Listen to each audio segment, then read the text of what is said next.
Boa tarde a todos. É com muita alegria que eu venho aqui novamente estar com vocês para falar de um tema que para mim é excepcional. Falar de Jesus. Não só de Jesus, falar sobre a pedagogia de Jesus. Bem, com a vinda de Jesus, a humanidade começa vagarosamente a entender com mais amplitude e profundidade o que significou para o mundo a chegada dele até então, até nós. Com muita experiência, ele veio até nós, porque Jesus é um espírito de pureza, é um Cristo, né, da escala dos Cristos, e o que a gente tem anotado através de Emmanuel e de outros espíritos, que Jesus é o governador do nosso planeta. Mas fica um pouco aquela dúvida: Jesus sendo tão elevado, sendo tão desenvolvido, por que Jesus veio até nós? Qual é a finalidade de Jesus vir até nós?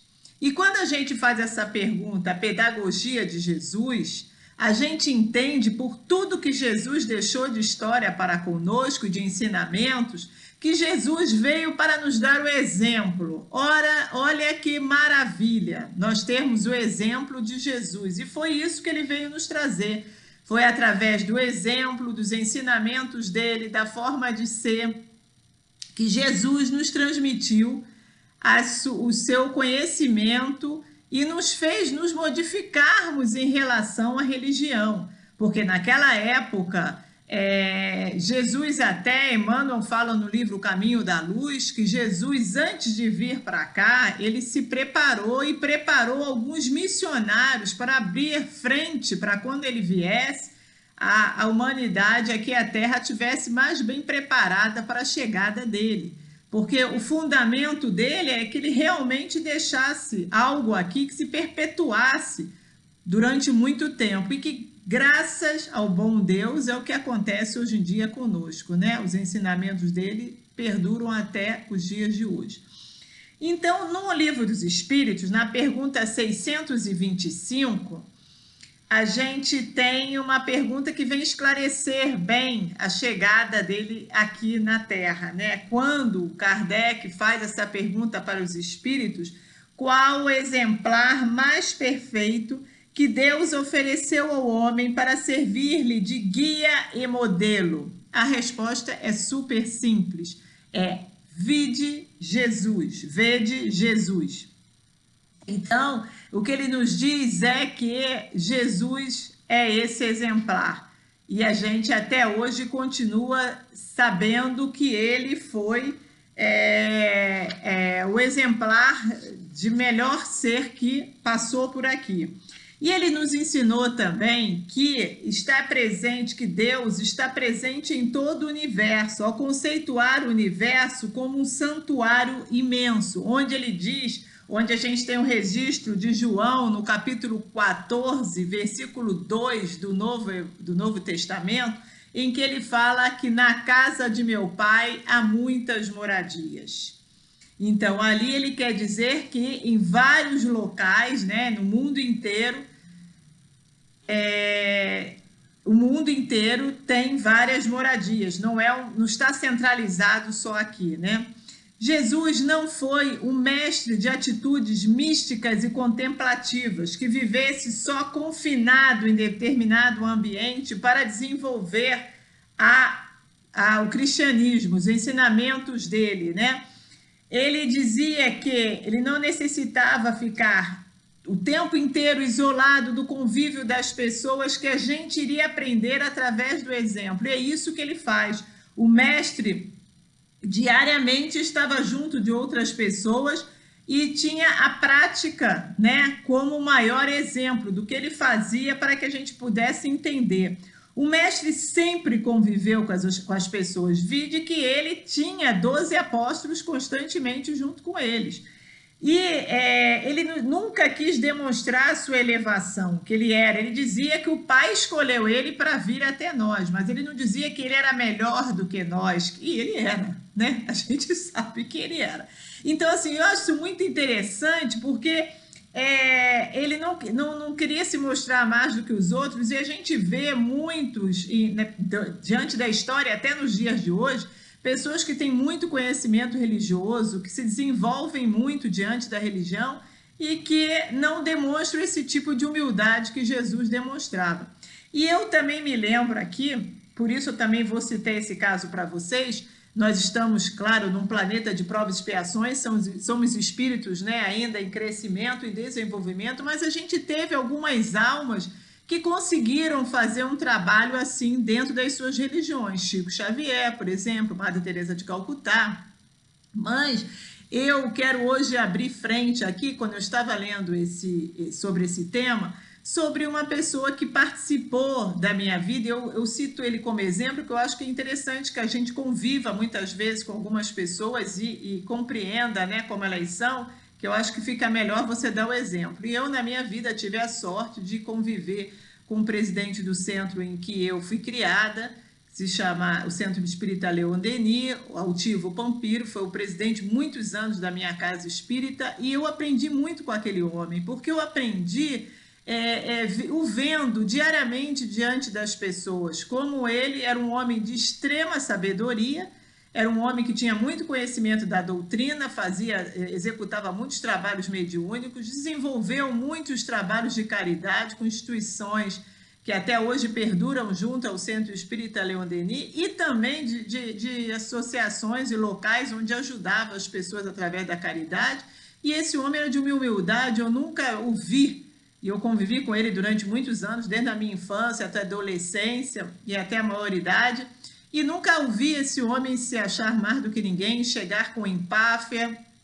Então, eu acho que isso é muito importante dentro de qualquer religião, de qualquer doutrina que a gente tenha, que o conhecimento ele é para ser dividido, é para ele ser perpetuado.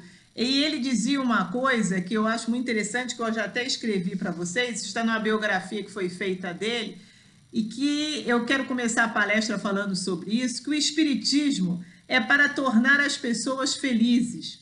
Casa espírita é lugar de alegria, de sorrisos. Conto muitas, ele dizia, eu também adquiri isso dele, que ele falava que ele contava muitas histórias na hora que ele ia fazer palestras. Ele fala aqui, conto muitas histórias em minhas palestras, porque gosto de ver as pessoas sorridentes. É exatamente essa sensação que eu também tenho. É importante que nesses momentos, até que a gente vá passar a doutrina, que as pessoas se sintam bem, que as pessoas queiram vir à casa espírita, que as pessoas queiram compartilhar junto conosco, né, das ideias do Cristo. E ele falava que de tristeza já basta a dureza das provas que nos chegam. Porque, meus irmãos, vocês sabem que chegam muitas, né? Muitas provas que foram escolhidas por nós mesmos, mas que na hora de nós passarmos por ela, sentimos uma dificuldade imensa. E é isso que a doutrina, que a casa espírita nos proporciona. E hoje eu venho adentrar aqui a palestra falando sobre ele, porque eu acho que esse ensinamento dele é de grande valia para todos nós, que devemos estarmos dentro da casa espírita felizes, sorridentes, querendo aprender sempre, querendo aprender com quem sabe mais sempre, tendo humildade, né, em nossos passos, dentro não só da casa espírita, mas diante da nossa vida. Agora, voltando sobre Jesus, Jesus foi educador das almas, que sempre enfatizou a necessidade de empenho das criaturas no sentido de educar-se, de progredir, conforme ele fala até no Sermão do Monte lá. Toda a mensagem religiosa fundamenta-se no esforço da criatura no sentido de revelar essa herança divina que todos nós trazemos. A gente também tem uma passagem de Mateus, hoje eu vou fazer algumas passagens que eu acho que são muito importantes e nos interligam. Essa passagem de Mateus, ele fala que nada de graças, além da graça da vida, nada de privilégios, e então dará a cada um segundo as suas obras, que todos nós fomos criados simples e ignorantes. Todos nós não precisamos de ter privilégios para desenvolvermos a doutrina ou o que Jesus nos passou dentro de nós.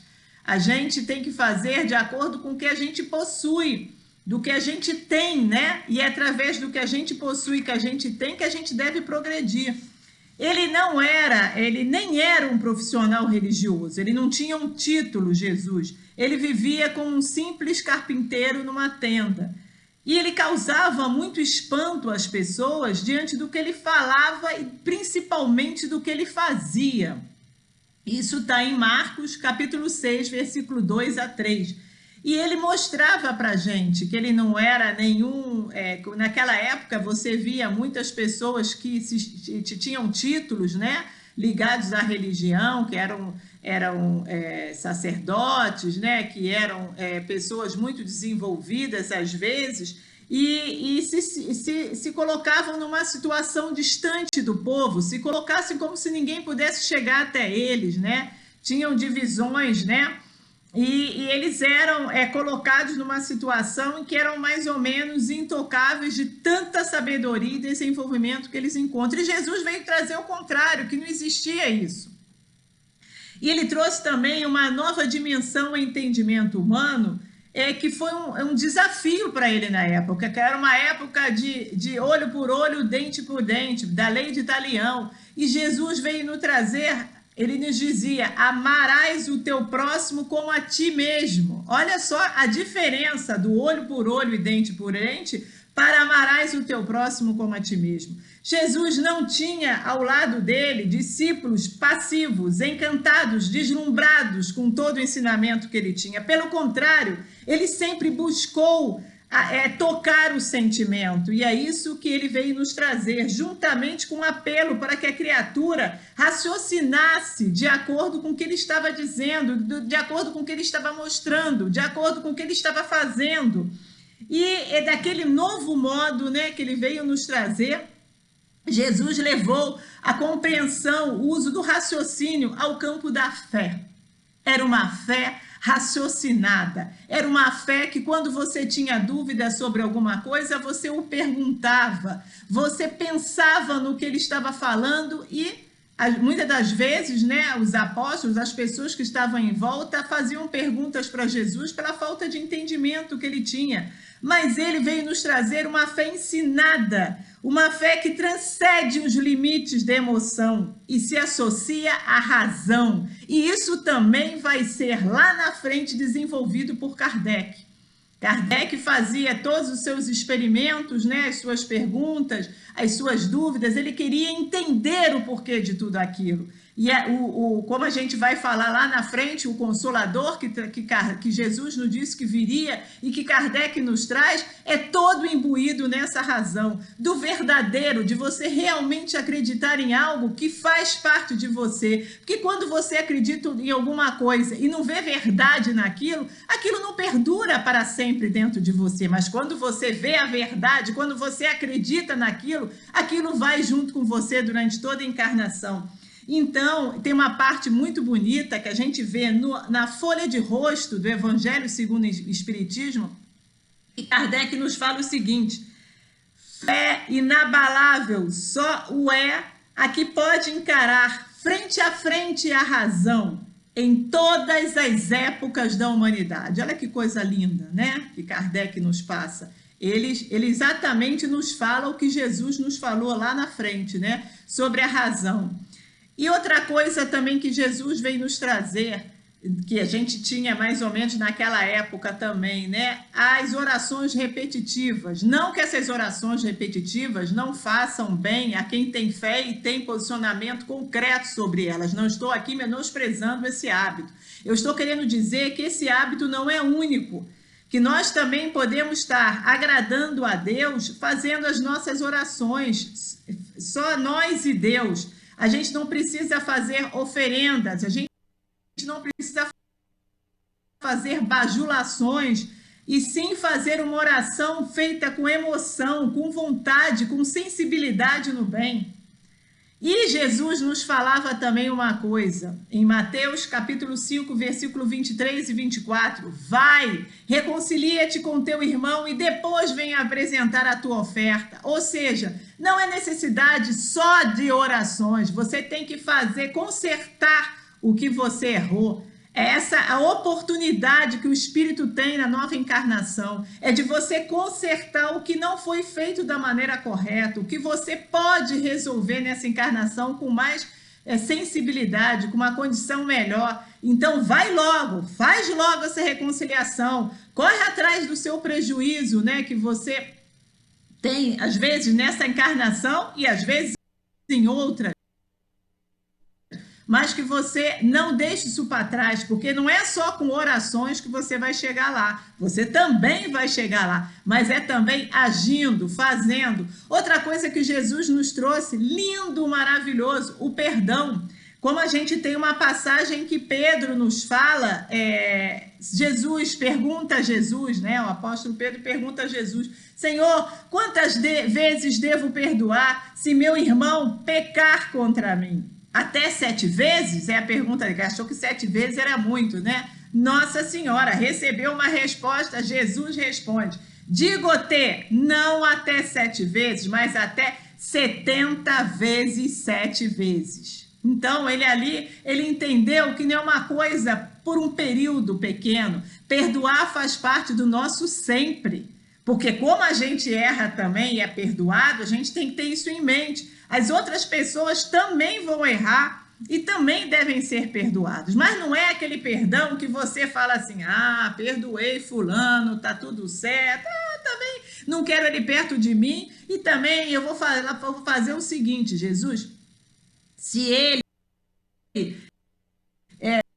não desejo mal nenhum para ele, mas você também não deseja o bem?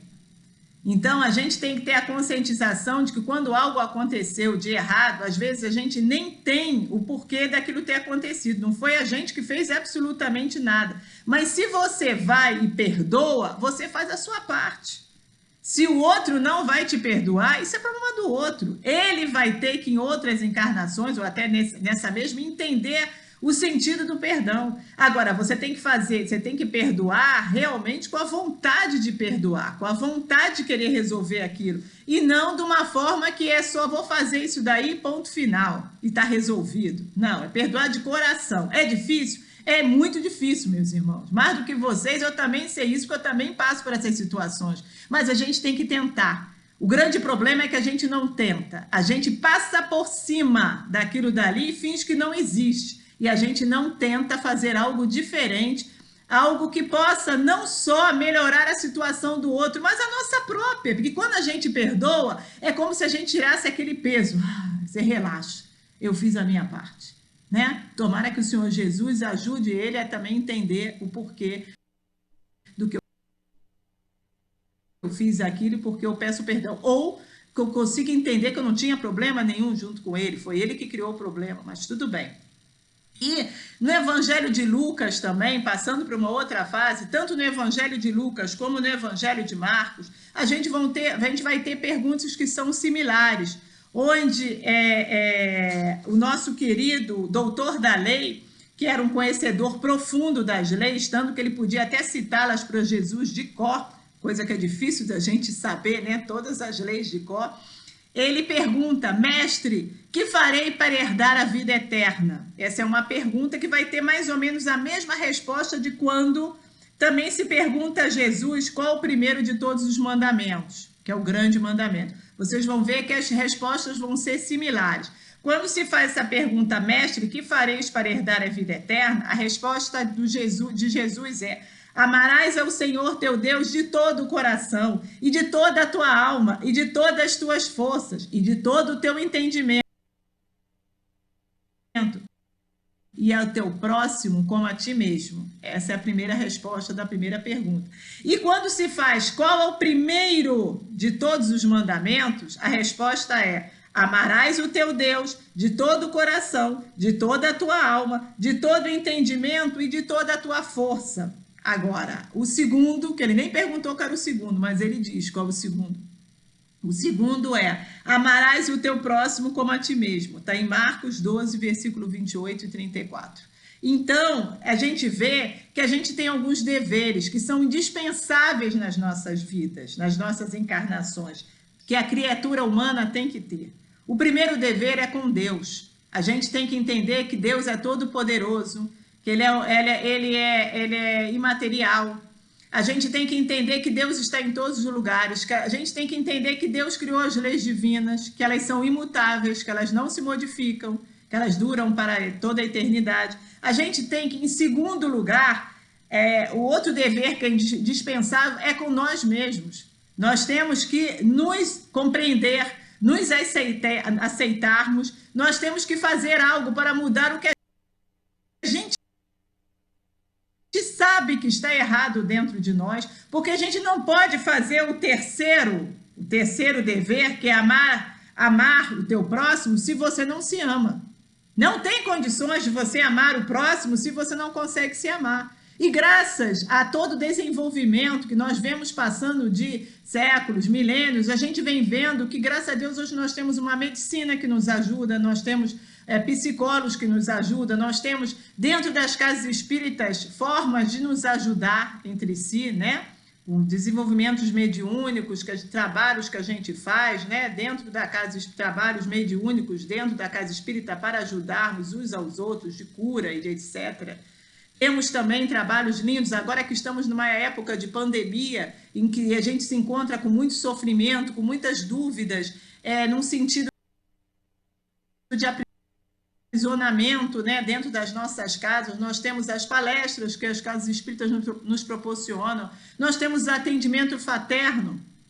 Dentro do nosso grupo aqui do IEE, nós temos um atendimento fraterno de voluntários que nos recebem, que escutam, né, as nossas dúvidas, as nossas tristezas, e a gente pode entrar no site e agendar, né, uma consulta com essas pessoas, que são pessoas habilitadas para ajudar-nos uns aos outros, né? Todos estamos aqui no esforço único. Então, graças a Deus, nós temos essas formas de nos conectarmos para aprendermos e para nos desenvolvermos e para entendermos quem somos nós e para nos amarmos, para que a gente possa amar também as outras pessoas. É essa a dádiva que Jesus nos trouxe, né? Nós temos que aprender a nos amar para amarmos o próximo também. E ele próprio nos deu vários exemplos a serviço de Deus na pessoa do próximo. Quando ele curava as pessoas por imposições das mãos, coisas que nós até hoje utilizamos dentro das casas espíritas, né, com passes e etc. Ele não precisava fazer a cura com as mãos, ele não necessitava, era um espírito em desenvolvimento puro, que ele não precisava desse tipo de forma de cura, né? Mas o que ele fala aqui, e porão as mãos sobre os enfermos e os curarão, está em Marcos 16, 18. Ele passa essa informação para nós porque é uma forma de nos ajudar, de nos ensinar como curar. E ele deixou bem claro que essa prática tinha que ser uma prática gratuita, de uma prática religiosa, em que a gente não necessitaríamos, né, de uma outra forma de cobrança, para nada desse tipo, de como Jesus, de maneira nenhuma, de espécie nenhuma, ele cobrou nada de ninguém. Também está isso também no Novo Evangelho. Jesus trouxe uma mensagem religiosa sem precedentes, uma mensagem simples, sem ser superficial, uma mensagem profunda, sem ser complicada. Vejam bem, qualquer pessoa pode entender a mensagem de Jesus, qualquer pessoa. Não existe uma pessoa específica que tenha que ter um entendimento fora do normal para poder entender o que Jesus passava para a gente. Jesus também nos passava a forma de parábolas, era através de parábolas que ele nos ensinava também. Por que parábolas? Porque para aquela época era difícil, ele não podia impor novas formas, ele não podia exigir que as pessoas entendessem o que ele estava falando. Então foi através de historinhas que ele veio se desenvolvendo e desenvolvendo o que ele queria passar para as pessoas, porque ficava mais fácil para as pessoas entenderem o que Jesus queria passar. E outra coisa, ele vem nos dizer que não precisa de intermediário nenhum para chegar até Deus. O intermediário somos nós mesmos com Deus. Não existe essa regularidade de ter um intermediário, um todo-poderoso para conversar com Deus, e eu não tenho condições. Qualquer um de nós pode conversar. Ele também, uma outra coisa também que a gente pode dizer é que o mestre veio trazer a certeza de que Deus é Pai, Deus é amor, Deus é misericórdia, não existe esse Deus punitivo. Se não fizer isso, você vai levar a punição e vai ir para um determinado local. Não, Deus não é assim, ele não nos passa essa informação e Jesus também veio nos dizer isso, porque até então se acreditava sempre nesse Deus punitivo, né? No Velho Testamento se utilizava muito esse tipo de ideologia, que Jesus vem nos transformar e dizer que isso não existia. Foi enfatizado muito mais, Jesus veio trazer muito mais que os ensinamentos dele perdurassem. A gente não tem que se ligar ao Jesus morto na cruz, e sim ao Jesus vivo que vive dentro da gente, né? Outra coisa, ele veio também nos falar sobre o Consolador, que tempos depois a gente vem descobrir que é a doutrina, né? Que é o nosso Consolador. A forma como Jesus se dirigia aos cristãos, né, sempre foi de uma forma bem simples, porque era uma forma que deveria perdurar durante muito tempo junto de nós. Por exemplo, a gente tem, como eu venho falei para vocês sobre as parábolas, a gente tem a parábola dos talentos, né, em que o Senhor dá 5 talentos para um, 2 talentos para outro e 1 talento para outro. Todas essas parábolas, elas nos passavam ensinamento, que é esse ensinamento da parábola dos talentos, é o ensinamento da oportunidade em que a gente tem, às vezes, de prosperar de acordo com o que é oferecido para a gente. A gente prospera. É isso que a doutrina está aí nas nossas mãos. A gente estuda a doutrina, a gente corre atrás dos prejuízos que a gente tem e que a gente sabe que tem e prospera. E aí, me lembrando também, quando eu leio essa parábola dos talentos, eu também lembro de algumas historinhas. Tem uma historinha muito interessante de um senhor dono de uma empresa que quer contratar um substituto para ele no futuro, uma pessoa que vai estar ali ao lado dele durante muito tempo. Então, ele dá para os gerentes, as pessoas que estão mais próximas dele, ele que estaria num cargo mais próximo, ele dá 6 sementes num vasinho para 6 pessoas. Uma delas era Eduardo, que recebe a sua semente, que leva para casa. E o muito interessante é que tempos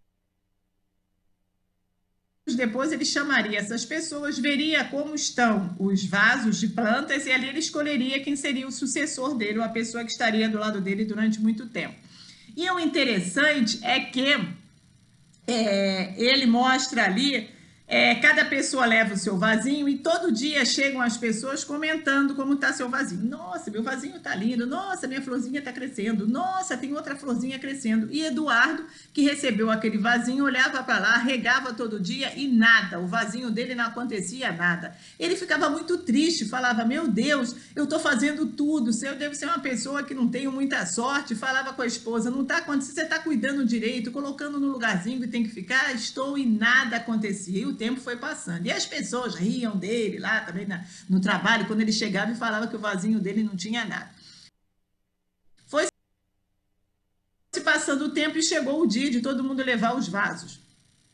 Ele vai levar o vaso dele com uma vergonha incrível, sem saber o que ele ia fazer, né? Muito chateado e pensando, né? O que eu vou fazer, né? Como que eu vou fazer isso na frente do chefe? Vou levar esse meu vaso sem nada. Todo mundo está com vaso bonito. Então chegam aquelas pessoas todas com os vasos todos, né?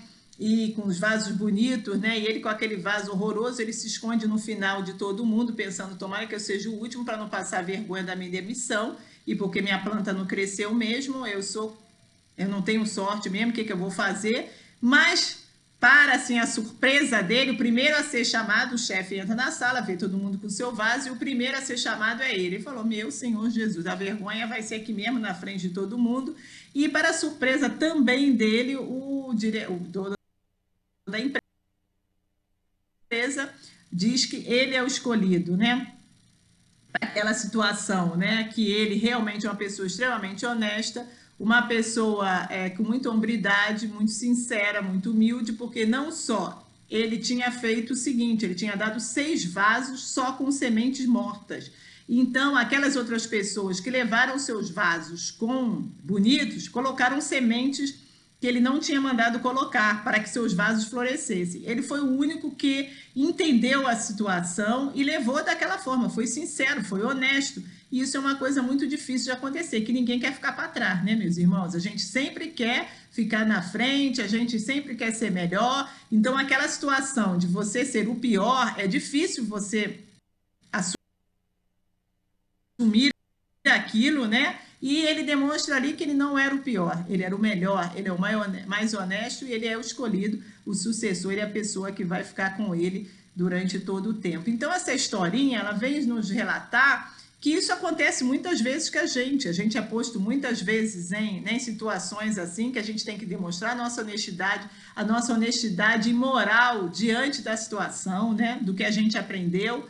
Mesmo a gente, muitas das vezes, parecendo que vai ser prejudicado, porque às vezes a gente não tem entendimento de que naquela hora aquela situação está difícil para a gente, mas que pode mudar. E para finalizar o nosso tema, eu tenho também ainda algumas coisas para falar, mas uma outra coisinha que eu quero falar é que 3 grandes marcos aconteceram na nossa história. O primeiro grande marco foi a vinda de Moisés, né? E a junção daquele povo que a gente vê no Velho Testamento, né? Ele foi um dos missionários que Jesus trouxe para que preparasse o terreno para ele. O segundo, né, marco foi a chegada de Jesus, né? Esse marco foi um marco muito importante para todos nós, que perdura até hoje. E veio ligado esse segundo marco, né, até o desenvolvimento que a gente tem até hoje. E o terceiro marco é o que ele fala do Consolador, né, que é a vinda da doutrina espírita, que através de espíritos e do espírito de verdade constituíram a nossa doutrina junto a Allan Kardec, né? Então, esse é o nosso consolador para os dias de hoje. Porque foi um marco, né, naquela época, para todo esse trabalho. A gente sabe que também o trabalho de Jesus foi difundido também por espíritos que vieram, que continuaram o trabalho dele depois que ele morreu, né? Que ele desencarnou, como no caso de Pedro, como no caso do apóstolo Paulo, né? Que eu acho, em grande parte, que todo o cristianismo de hoje se devemos ao apóstolo Paulo. Recomendo a todos que puderem ler a obra Paulo e Estevão, ou as obras só de Paulo, vocês vão ver que ele também está no Novo Testamento, né? Tem cartas de Coríntios, várias outras, e passagens também relativas ao desempenho de Paulo para desenvolver o cristianismo. E para finalizar, eu quero falar que nós temos um caminho árduo.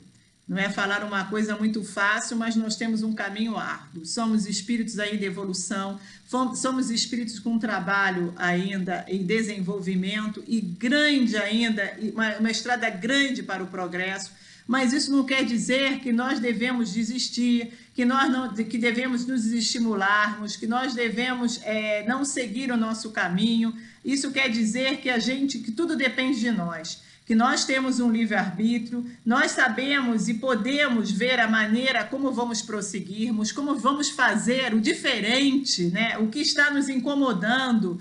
Nós podemos arrumar formas e artimanhas, né? Não artimanhas, mas formas para que a gente possa seguir um caminho melhor. E esse caminho, Jesus, desde lá de trás, vem nos dizendo, é através da caridade. É isso que a nossa doutrina sempre nos ensinou e vem nos ensinando a cada dia mais. É através da caridade, do desenvolvimento do bem, do querer não só para si, mas para todos, que a gente pode chegar num caminho melhor, no caminho da desejada felicidade. Não que a gente possa alcançá-la ainda nesse planeta que nós estamos, mas que um dia a gente vai alcançar. A gente tem que ter essa esperança dentro do nosso coração. Foi isso que Jesus nos trouxe, foi isso que Jesus quer de nós, que tenhamos essa esperança de que dias melhores virão, que nós podemos também, que podemos devagarzinho, mas que nós podemos chegar a ser espíritos mais desenvolvidos,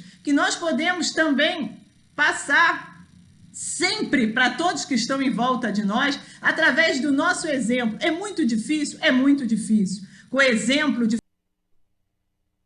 fazer o bem, de não sairmos, né, não desvirtuarmos dos caminhos que nós temos, que são oferecidos para nós, que é o caminho do bem, é muito complicado, mas todos temos condições, né? E como ele sempre fala, cada um segundo as suas obras, né? Que possamos agora terminar aqui o nosso encontro. Agradeço a todos que aqui estiveram comigo, que tiveram a paciência de estar comigo. E como diria lá o presidente do meu centro, é uma alegria muito grande estar com vocês. Que a paz do coração, que a paz esteja dentro do nosso coração, agora e sempre, Senhor Jesus. Graças a Deus, que assim seja. Obrigado por tudo.